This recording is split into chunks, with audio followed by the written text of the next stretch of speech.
المهم يعني وانا بعمل الشاي حكيت لكم في قصة أغنية برضه. 2022 أنا كنت أعرف شخص كان عزيز عليا جدا جدا جدا فوق الوصف، وكنا متفقين يعني إن الدنيا بينا وادي وبتاع. قبل ما 2022 تنتهي احنا كنا ناوي انتهينا اصلا، احنا اوريدي انتهينا. يعني احنا اصلا كنا متفقين بعد رأس السنة هنتقابل، ف ما اتقابلناش.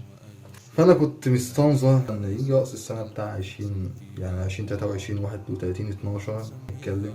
فاتفاجئت الشخص ده ما دخلش يكلمني وقتها. ساعتها كنت مستغرب جدا الصراحة، حسيت ان هو خلاص كده.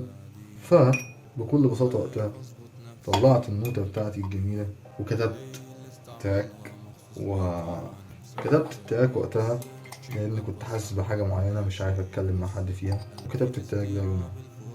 وبما إني ليا في الميوزك برودكشن فعملت برضه البيت، سجلته لنفسي. التراك ده اشتغلت عليه من أوله لآخره لوحدي، محدش ساعدني في شيء فيه.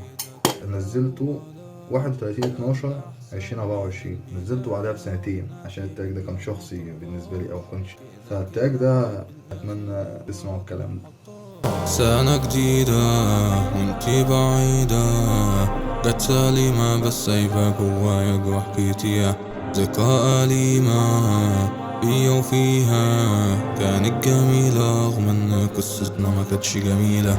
ماشي لوحدي دلوقتي في وسط الليل، بسأل نفسي تاني يا ترى هتكوني فين؟ هل فاكرة حاجة من ليالينا سوا؟